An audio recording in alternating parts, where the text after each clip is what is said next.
Please اس بیان کو آخر تک سنیں، انشاءاللہ ضرور فائدہ ہوگا، اور اس چینل کو لائک شیئر اور سبسکرائب ضرور کریں۔ جزاکم اللہ خیرا کثیرا۔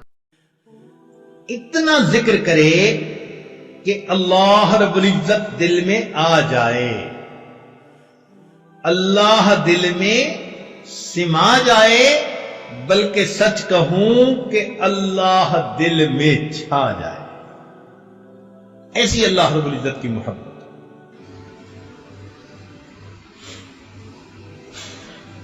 ایک بزرگ تھے، ان سے کسی نے پوچھا کہ حضرت کیا حال ہے؟ انہوں نے آگے سے شعر پڑھا، فرماتے ہیں میری زیست کا حال کیا پوچھتے ہو، میری زیست کا حال کیا پوچھتے ہو، بڑھاپا نہ بچپن نہ میری جوانی، جو چند ساعتیں یاد دل بر میں گزری، وہی ساعتیں ہیں میری زندگانی، جو چند لمحے اللہ کی یاد میں گزر گئے وہ میری زندگی ہے، اور باقی سارا کچھ شرمندگی ہے۔ تو دل کو زندہ کرنے کے اسباب میں سے پہلا سبب ذکر کی کثرت۔ ہمارے مشائخ یہی سبق دیتے ہیں، سب سے پہلے فرماتے ہیں کہ دو حصوں میں کرو، ایک تو چلتے پھرتے لیٹے بیٹھے اللہ کی طرف دھیان رکھو، اس کو وقوف قلبی کہہ دیتے ہیں، اور ایک فرماتے ہیں کہ صبح اور شام 15 منٹ آدھا گھنٹہ ساری دنیا سے ہٹ کٹ جاؤ اور اللہ تعالی کی یاد میں ڈوب جاؤ۔ دوسرا سبب جس سے دل زندہ ہوتا ہے وہ ہے تلاوت القرآن۔ آدمی کم از کم ایک پارہ روزانہ تلاوت کرے، بہت مشکل ہو تو چلو آدھا پارہ، کوئی دن زندگی کا اللہ تعالیٰ کی یاد کے بغیر نہ گزرے، تلاوت قرآن کے بغیر نہ گزرے۔ ہمارے ان لاز کے ایک بزرگ تھے، دارالعلوم دیوبند سے انہوں نے فراغت حاصل کی تھی۔ میری ایک مرتبہ ان کی ملاقات سوات میں ہوئی تو وہ کہنے لگے کہ میں امام العلماء والصلحاء حضرت خواجہ عبد المالک صدیقی رحمت اللہ علیہ سے بیعت ہوا، اور اس وقت انہوں نے فرمایا کہ ایک پارہ روزانہ تلاوت کرنا۔ فرمانے لگے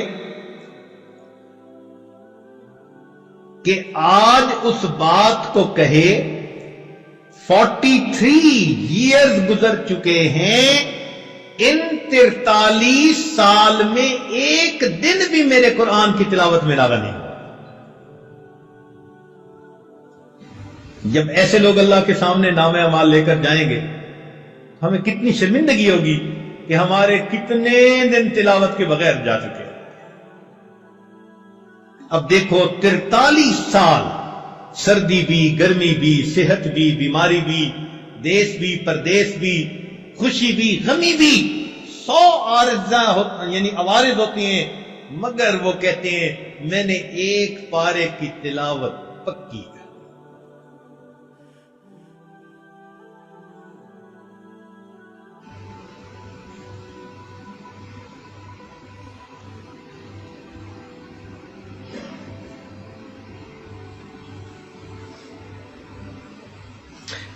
چنانچہ عبداللہ ابن عباس عنہ فرمایا کرتے تھے من احب القرآن احب اللہ ورسول، جو شخص قرآن سے محبت کرتا ہے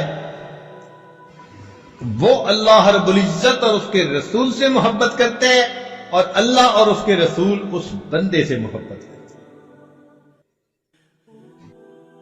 40 سال عشاء کے وضو سے فجر کی نمازیں پڑھی ہمارے بزرگوں نے، وہ رات کے اندھیرے کے اس طرح منتظر ہوتے تھے ہم تہجد پڑھیں گے جس طرح دلہا اپنی دلہن سے ملاقات کے لیے رات کا منتظر ہوا کرتا ہے۔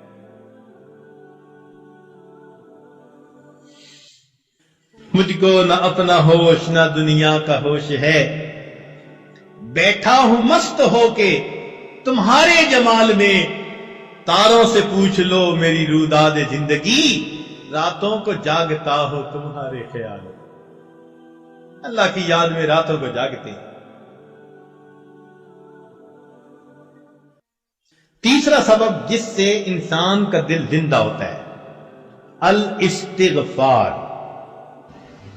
استغفار پڑھنا۔ ہمارے مشائخ فرماتے ہیں 100 دفعہ صبح 100 دفعہ شام یہ کم از کم ہے، ورنہ 200 مرتبہ صبح 200 مرتبہ شام پڑھے۔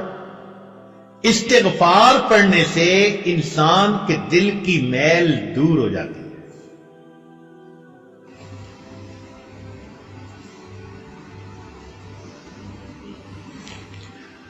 چوتھا سبب جس سے دل زندہ ہوتا ہے، الصلاۃ علی النبی، نبی علیہ الصلوۃ والسلام پر درود شریف کا پڑھنا۔ نبی علیہ السلام نے ارشاد فرمایا، من صلی علی واحدۃ صلی اللہ علیہ عشرا، جو ایک مرتبہ مجھ پر درود شریف پڑھتا ہے، اللہ رب العزت اس بندے پر 10 مرتبہ رحمت نازل فرماتے۔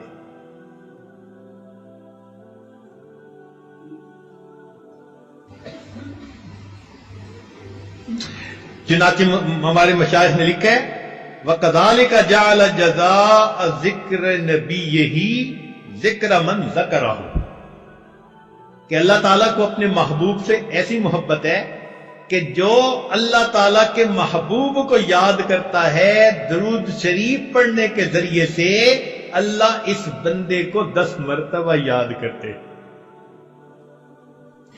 کئی لوگ سوال پوچھتے ہیں، جی استغفار پہلے کریں یا درود شریف پہلے پڑھیں؟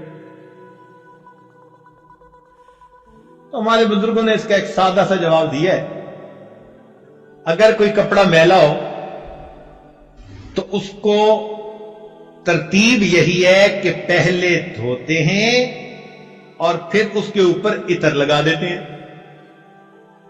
یا کبھی ایسا ہوا کہ کسی نے پہلے عطر لگا دی ہو بعد میں دھویا ہو، پہلے کیا کرتے ہیں؟ دھو لیتے ہیں، بعد میں کیا کرتے ہیں؟